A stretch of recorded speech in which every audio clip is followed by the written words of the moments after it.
We are live, ladies and gentlemen. Listen, man, I'm gonna tell you, I was in bed, literally ready to go to sleep for the shift tonight, and my man Spen was like, "Yo, we ready to go live?" I said, "Man, I'm in bed." I said, wait a minute. I can't do that. I can't do that to the people. I can't do it to my man Spence." And it couldn't just be a one man show. It had to be me, Spence, and my man Joe Miller on What's the up? bottom. What up, ladies and gentlemen? You are tuned in to the Buffalo Fanatics. Joe, can I call it? Can I call it the show? The name? Can I? Sure. It's the Rico Report, live and direct. We got the listen, man. Shout out to my guy David Jones. Gave me that name for the show, and I like it. So, I love ladies and it. gentlemen, this is the Rico Report with the Buffalo Fanatics. I got my guy JSpence, the King. What up? Salute. I got my guy Joe Miller, Wired. Salute. Ladies and gentlemen, we're not gonna waste your time. Breaking news: Cam Newton to the Patriots. Are we shocked this happened? Jay Spence, I want you to start us off. Are you shocked? How do you feel about this signing today?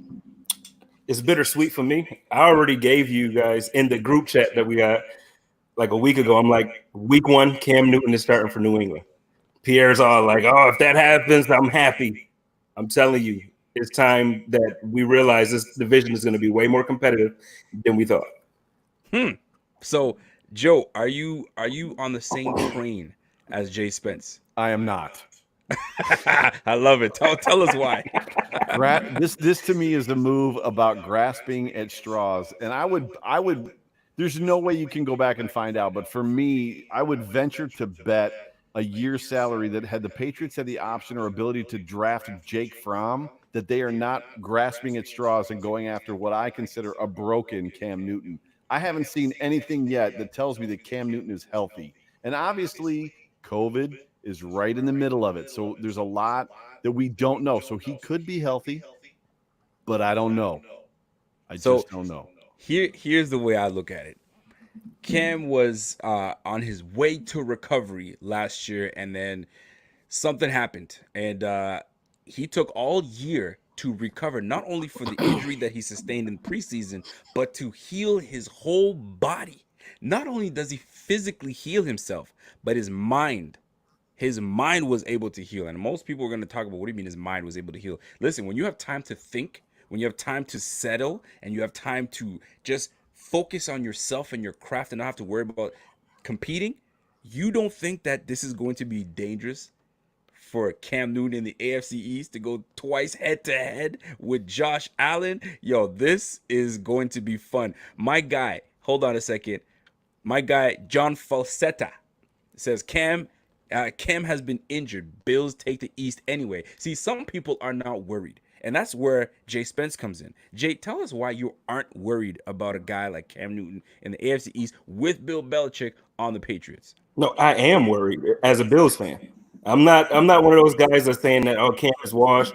I get it. People think that because Cam was injured that all of a sudden now he just is no longer Cam Newton. Listen, people have injuries every single year. Josh Allen was injured his rookie year. Did we forget that? I'm just saying, people get injured and people come back from injuries after they heal. And then last year with the Panthers, it wasn't a talent thing. They changed ownership. They wanted a new face of the franchise. They wanted to go into a completely different direction. So it wasn't. That's fine. You can call me a traitor. That's cool. I'm not a Patriots fan for real. What I was talking about was basically my support for Cam. It's well So documented you're a on. Cam Newton supporter. You like I'm Cam a the Cam fan player. for sure. So you're like to Cam Newton that I am to Lamar Jackson. No, I'm like Cam, like you are to Nathan Peterman. Hey Peterman! I can't speak too loud because the kids are in bed. But you a fool. that was good. That was good. So But I'm telling you though, real talk, because it wasn't a talent thing. The team wanted to move into a different direction. right. So you got new ownership, you want a new everything. So I'm telling you, it wasn't talent. He's about to put New England back in a place that we might not want them to be. And I'm not saying that they're going to be a new dynasty again. What I'm saying is we're not going into the season with a quarterback that has no experience, that will get eaten up by our defense. Go ahead, Joe. Joe, I want Joe to chime in. Go ahead, Joe. So the problem that I have is you're talking about a culture in New England that for 20 years, right? 20 years, you have had a quarterback that is, I'm going to say it, he's gone from New England now. He is the best quarterback that has ever played in the NFL. I hate Tom Brady. Tom Brady is gone. But Tom Brady, when he was on the sideline and that team was not performing and not doing well, he challenged them. He pushed them. He pissed people off, and it made them raise their game. What happens to Cam Newton when things don't go Cam's way? Towel goes over the head, ends up off the sideline somewhere, pouting like a little girl. This is not Tom Brady. This is Cam Newton. And that team without Tom Brady is not the same as it is with Tom Brady. Come on, Joe. Let's not do this to Cam. He doesn't sit on the sideline and pout. When Tom Brady goes to the sideline and he's ticked off and he's yelling at tight ends and whoever, it's like, oh, he has so much passion. But when it's Cam Newton, then all of a sudden, oh, he's a bad leader. He's pouting. It's the same thing that every quarterback does. No, it's not. And I'll tell you this right now. Tom Brady is he's on a different pedestal than anybody. And that's the facts. Now, you have no idea. I mean, I think we all have an idea of how big the shoes that Cam is going to have to fill on this New England team. Now, a lot of pressure is going to come with that. You have a coach that is demanding. He demands greatness at all times on and off the field. Cam, that I don't mind it. I like that he's his own personality, but it's going to be interesting to see how he comes in and is able to gel with the culture with the Patriots as well as some of the players. Now, I'm looking at his weapons now. Forget about Cam and his physicality, because I think that he's going to be fully healed and ready to roll, right? Mm-hmm. Now, who are his weapons? You got Mohamed Sanu. You have a Julian Edelman that is an older Julian Edelman and not the same. Sanu came off an injury, kind of was on and off the field. You got a N'Keal Harry that just wasn't performing well enough. Who else you got on that offensive team? That's it. On weapons, you got a Lacasse as tight end. You got running backs.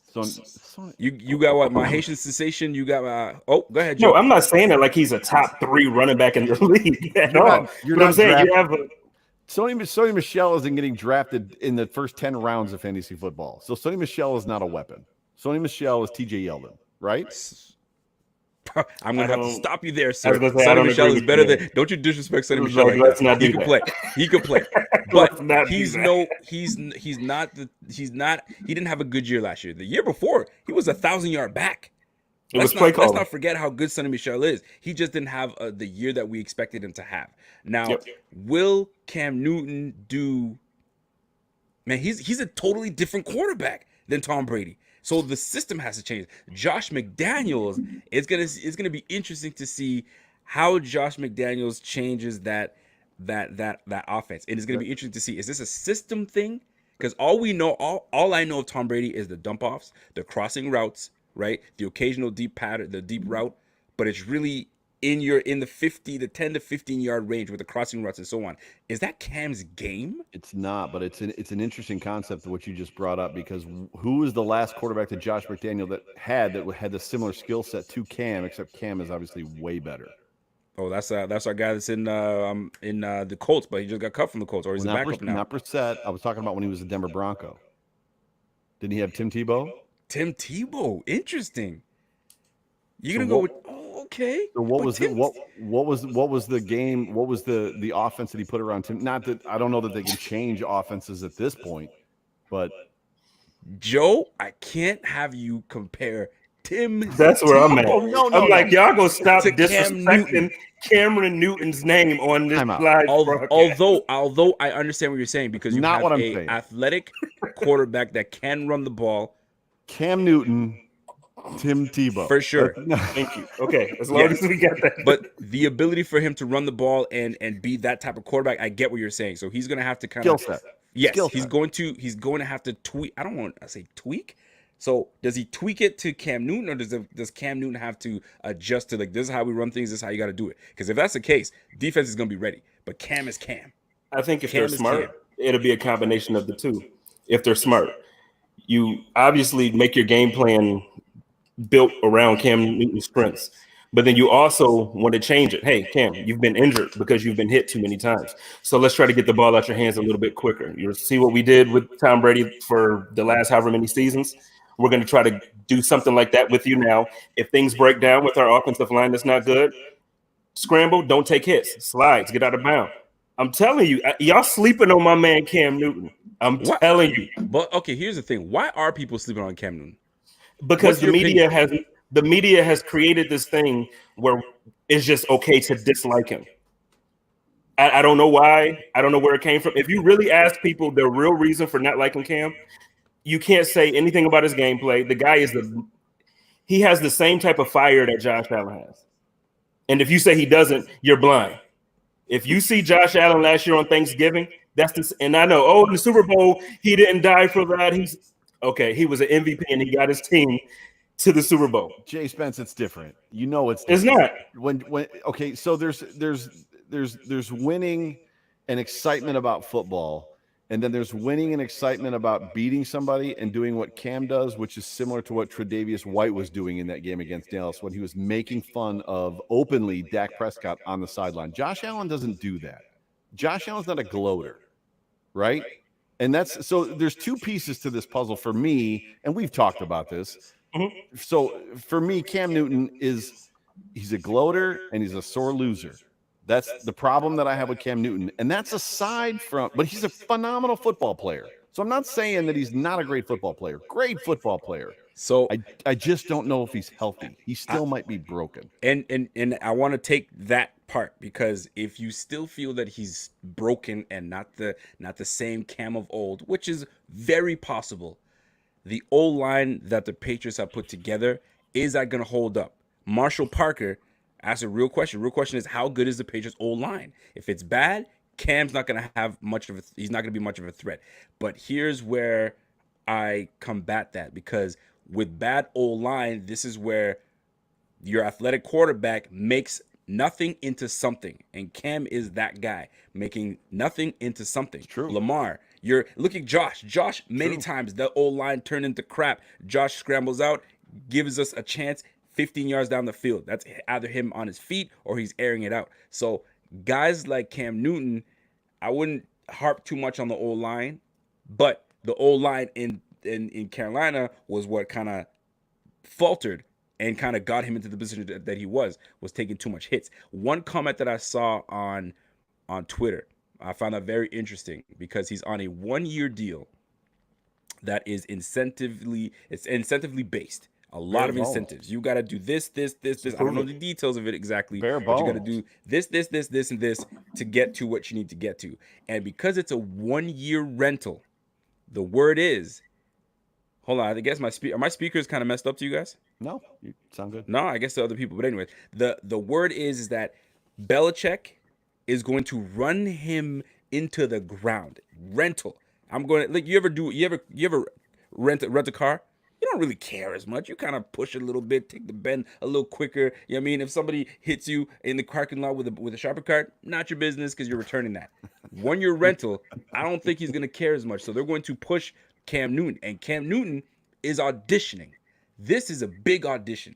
Yeah. Because him on this team, they're gonna push him to see, okay, his limits of, can he run the ball, can he take the contact, and if he does well, he's auditioning for another team. So what that tells me now is there's no room for errors. He's going to bring it, and it's going to be very challenging for the Bills. I'm not saying that we should be like, oh shoot, we can't handle it. We definitely can't.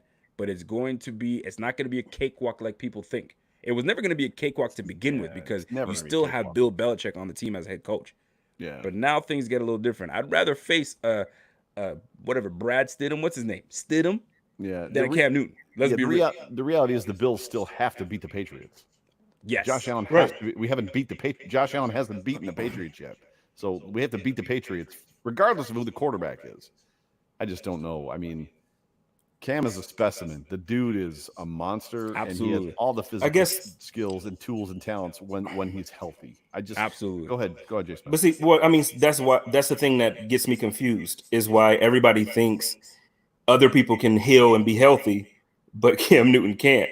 He actually you know what I mean? Like you just said, he's a specimen. And the guy is. I don't know. I'm just not on the same page as you guys. I'm not saying that he's going to come in and make them the Super Bowl champions next year. That's not what I'm saying. There's two parts to that getting healthy, though. It's not hard to get healthy. So if you look at two things, because he has a shoulder problem and a foot problem, right? So the foot problem is similar to I think what Sammy Watkins has. And there's that Jets thing that's rolling around Twitter right now, and you can see it. He takes off, he catches that ball, and I forget who throws it to him. Might have been Tyrod. Runs, and when he hits the end zone, he's limping. So there's a problem with his foot, and it took him years to recover from that foot problem that he has. So he's got a foot problem that he's been dealing with for a while. It could be better now. The problem is, have you ever, I mean, I'm guessing the both of you played sports. I played baseball. I played football growing up. I played third base and shortstop. Like, hey, Joe, we're going to change your throwing motion. What happened to Tiger Woods when they changed his swing? He's never been the same. Not the same. Like, never been the same. You going to blame that on the swing? Yeah, well, that Yo, the HGH. I can tell. So, like, yeah, this is Tiger walking down the 18th fairway, like before HGH became illegal in golf. But no, for sure, HGH is a piece of it. But I'm saying, like, since they changed his swing, he has not been the same golfer. And you don't change a person's throwing motion. Like, we're not talking about Josh Allen keeping your head still and keeping your left arm tight. Like, the way he throws, his launch point is weird. Like, it just looks awkward. I will say this though.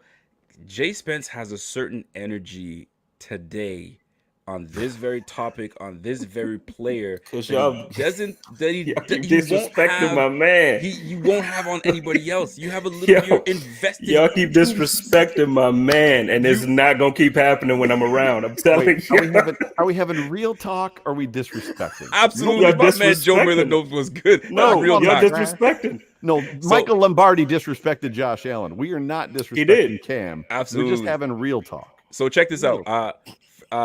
My man Sterling says best thing for the Bills because the pressure is now off. Pats will be the media darling. So right now the chatter is all about the Bills right now because Brady's gone, and right now the hot thing right now is the Bills. So what I think my man Furrow is saying is that now that the Patriots have Cam, we can now go back to under the radar and do what our thing and let the Patriots move up. And I'm good with that. I mean, I'm not the biggest fan of having our guys, all plastered all in the media and this, that, and the third. Just too much attention on the Bills. But I will say this, though. The AFC East has become extremely interesting. For sure. You have the Miami Dolphins with Ryan Fitzpatrick that can start off hot, and he's up and down. But you have Tua via, I don't know how to say this man's last name. If you guys go ahead and say it. But Tua V, or via whatever his last name is. Whatever his name is. That's right. Okay, I'll work on that. And then you have him that could probably end up coming into the season halfway through the season. If not, maybe late when it's over and done with the Miami Dolphins. I still think the Dolphins are great.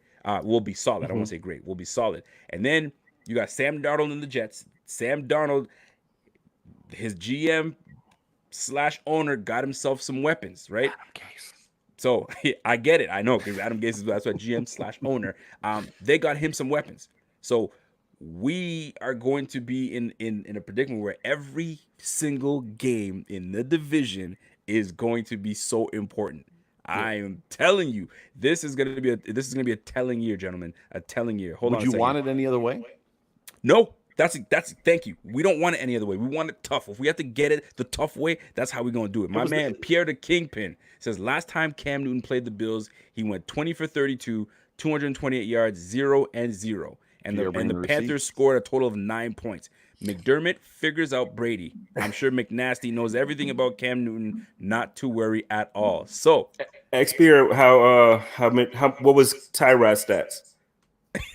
So you know what, Pierre? Look up Tyrod's stats in that very game, and that game was horrible. It was like 9-12. It doesn't matter that the wide receivers are running wide open over the middle of the field, and Tyrod still isn't throwing in the ball. And let's not forget how that game ended. It was because our guy with the Butterfingers in what's that boy that kicked through the window?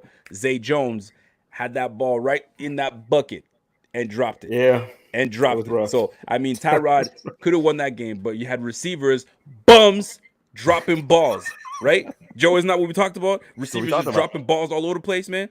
We getting sick and tired of that. It's been a common theme for the Buffalo Bills for a long time. Yeah. Absolutely. Kathy Barnaby says for whatever. Oh, she's on that Tiger Woods swing. that you're talking about. The analogy. I guess people resonate with that. I do want to talk about after we do Ron. Yeah, okay. So Bill, Ron Wallace this, says any guy who pulls up in a fumble in the biggest game of his career is a guy I would not want on my team. He seems more concerned about his fashion than his football. I will say this: that is a cold take. Sorry, Ron. yeah, I hate Can't buy it. That was just that. I mean, nobody can really explain it but himself. We saw it.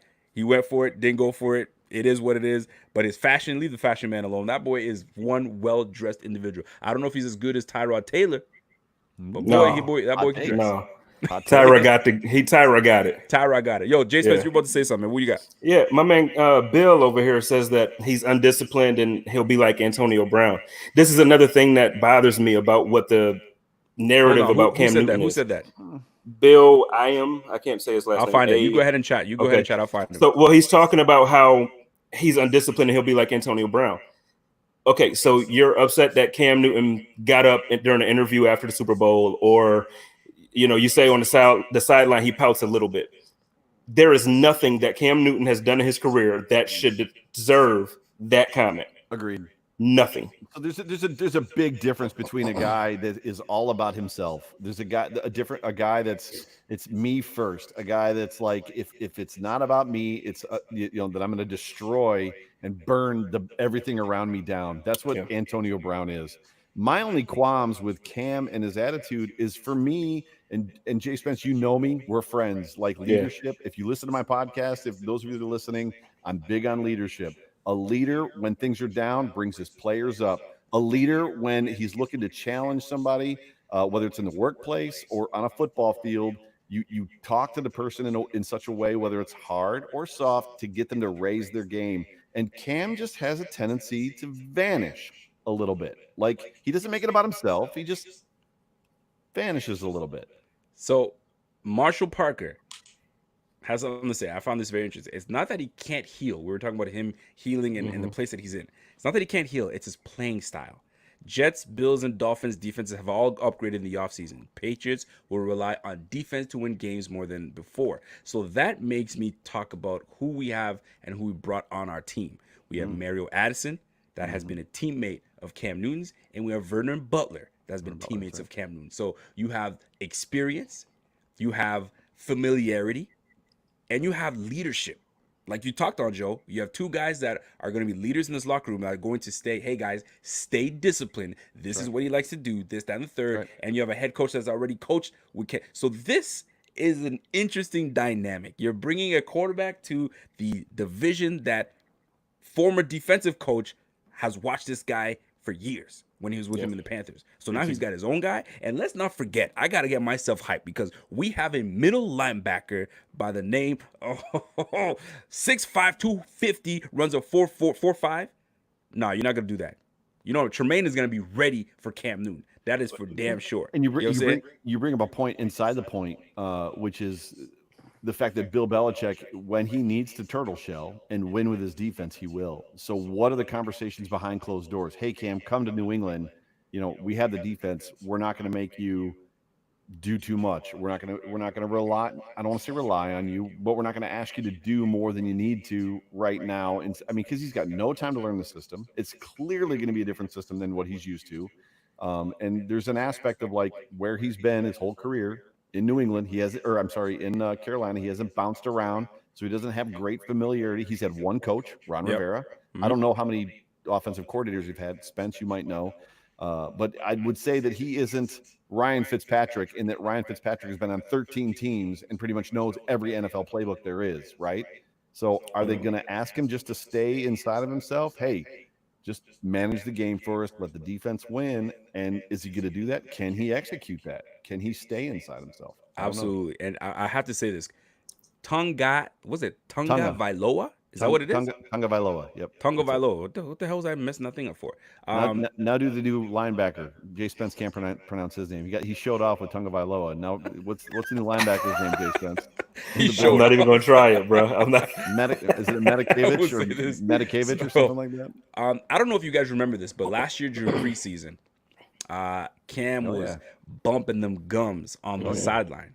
And who's our? I think it was a season. This was 2 seasons ago. Excuse me. When we had Yeah. that quitter, we had Vontae Davis. Devontae Davis was on the team, and he was talking all that junk to Cam Newton, and Cam Newton was like, "Yo, you gonna do what?" And Ed Oliver was it last year? I think it was last year. Last Golly. season. Ed Oliver sitting there just okay. So now you got two times, right? You have a chance to go at Cam Newton. So you were talking Ed Oliver. Oh no, now you got your opportunity twice a year to get after that butt. So, ladies and gentlemen, this is my guy JSpence. I got Joe Miller. Gentlemen, I want us to give our last words on this topic of our guy. Hold on a second. Barry Comeback says, "What's up, Rico? What's up, King? What's up, JMILLZ? Oh, you got JMILLZ? Oh, you got yourself a nickname, boy. All right. What's up, Bing Squad? I'm with Barry that. Cumberbatch putting it out there. JMILLZ, I like JMILLZ, that. let's get it. So JMILLZ, you know what I was about to say, Joe Miller. JMILLZ, I want you to give us your final words and your final thoughts on Cam Newton to the AFC East, what he brings to the AFC East, and what it does for the Bills." So Spence and I did a show, the actual initial show, if I'm not mistaken, that just Jay Spence and I did before he joined Fanatics, and I did my AFC East breakdown, and I had the Patriots in last place. For me, they have no offensive line, they've got no weapons at that point in time. Jared Stidham was the quarterback. They had no quarterback. The defense is the defense. Cam, I think, brings another level. Cam is a winner. Like we're not having a discussion about Cam being a loser. He's not a garbage quarterback. There's just a lot of question marks. So for me, now it looks to me more plausible that New England finishes second or is bumping the Bills for first. But like I said before, we still have to beat the Patriots. It comes down, if Jared Stidham's the quarterback, if Tom Brady's the quarterback, if Cam Newton's the quarterback, if Ryan Fitzpatrick is the quarterback of the Patriots, if Bill Belichick's the quarterback, we have to beat the Patriots. We don't beat them, it doesn't matter. Absolutely. And I'm with you. Now, before we get to Jay Spence, I don't know what this is going on, but I quickly read something about the Patriots, but I kind of skimmed over it. The Patriots just got fined $1.1 million and 2021 third-round pick for recording the Bengals. What? Spygate again? Well, guess what? Let's get this. That's what Kraft pays for massages in South Florida. Yo, what is going on? The Patriots again? Golly. 1.1 million. Are you seriously 1.1 million? $1 billion franchise. They got fined $1.1 million. No, but then get this. They take the third-round pick. If Cam Newton leaves next year, they'll get a compensatory pick. They'll get it Back again. That's it's another way. By the way, shout out to my guy John Holmberg with a donation. I appreciate that, Mr. Holmberg. Jay Spence, what does Cam Newton do to the AFC East? What does it do for our guys, and what does it do for the Bills? How do we compensate? I agree with Joe. I feel like this takes them from if you go back and listen to that show, I put them in third in the division at that point. I think this bumps them to second. I had Miami in second, the Jets in last. I just think that this changes it. New England's going to be good. I still think the Bills are first. I'm still a Buffalo Bills fan. I'm not saying that Cam is taking the Patriots to the Super Bowl. What I'm saying is it makes it a whole lot more difficult when we have that one game in New England and when they come to Western New York for one time. So you really, it's not, I mean, it wouldn't be a walk, just, you can't walk over that defense anyway. Right. But it's just not going to be as easy even for their offense. So that's my point. I think it's going to be a fun year, even more so now. I'm looking forward to it. Here's my thing, and this is for all content creators that can do what they will with this. How often have we been calling Josh Allen the white Cam Newton, right? So now you got both of them in one division. It's going to be interesting when they go head to head. It's going to be mad interesting. Another thing, and I have to say this, I feel like the AFC East is the toughest division in the league. Can we say that? Because you got a young Sam Darnold, you got a young Josh Allen that's hungry going into his third year, Sam Darnold as well. You got Cam Newton that just made this even more interesting, and you have the storylines are going to be interesting this year. The storylines. You got Bill Belichick. Can he do it without Tom Brady? That's one storyline. You got the second storyline, Josh Allen going into his third year. Can he put the Bills over the hump to make them credible again? You got the Miami Dolphins surprised everybody last year, and they got an even better squad this year. Then you got the Jets, just got more improved on offense, right? With a nice running back, with a rookie receiver, drafted safety. This is going to be a fun year, a challenging year. I'm sure it's going to be a year that we're pulling out our hair as well because we're going to be frustrated. But gentlemen, this year is going to be fun nonetheless. NFC I West. feel like this is going to be fun. How about you guys, man? NFC West. It's gonna be a fun year, but the NFC West is the toughest division in football. NFC Yeah, West, I'd say you we say have NFC the most interesting division as far as quarterback play, but toughest division. I agree with Joe. And so I got people saying NFC South is the best division. NFC West or NFC South are NFC better. South. Okay, that should be interesting. NFC South. I mean, they say you know what, NFC South. You know why they said NFC South. You Because know why. Brady went there. You know why. You know why. Yeah, that's just what it is. But ladies and gentlemen, Okay. this has been the Rico Report, joined by two guests that I will definitely have back on to make things happen because I like this little dynamic. I like this. This works. I'm pointing this way. This works and this works. Let me look. There it is. This over here and this over here. This works. We gonna make it happen. So, ladies and gentlemen, I want you guys to Joe Miller. I want you to plug what's going on tomorrow. What's happening tomorrow for everybody to know. So I have a special guest on my show tomorrow for the Overreaction show, and it is none other than the man to your top left, I believe, which I guess I have to point that direction. The real Rico _BF. It's one of these directions. Yeah. So B2, and so that will hit the. Well, I've just lost about an hour or a half hour of editing time and getting that thing set up to Steve. To get it loaded up, but it should hit the airwaves. I think it's midnight tonight, right? So midnight Eastern time, but it'll be ready for the drive to work tomorrow. But Rico and myself had a really good time having a conversation just about all things Buffalo, what's going on in the news. So I loved it. And my man JSpence, talk to us, man. What's going on this week? What can we expect going on with the pod? Hotness. This Wednesday, Code of Conduct pod is dropping. Same thing like Joe. We got a special guest as well. Patty Thomas, the wife of Hall of Fame running back Thurman Thomas, is joining me for a good conversation. It's a great show. The dude gets all the good. No offense, Rico. Thank you for coming on my show, but like the dude's been on Buffalo Fanatics. He's had a podcast for all of about 10 minutes, and he's got like the line of people that he's got ready to come on his show. I'm just like, listen. First of all, I got to give a shout out to James Soggs for the donation. James Soggs, thank you for that donation. It's much appreciated. Nice. People have to realize that the Buffalo Fanatics Podcast Network is not a joke. We are coming for everyone's neck. Bring it. And we've got great content coming. Joe Miller's podcast is dropping tonight for tomorrow morning, so be on the lookout for that. Code of Conduct coming this Wednesday, I believe, with Patty. Listen, man, it's gonna be fun. So I want you guys to tune in. It's Buffalo Fanatics on all social media networks,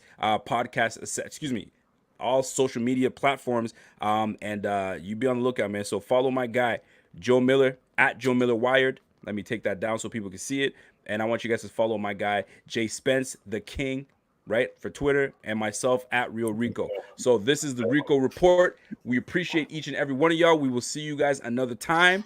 And until next time, Go Bills. it's your boy. And we're gone. Let's go.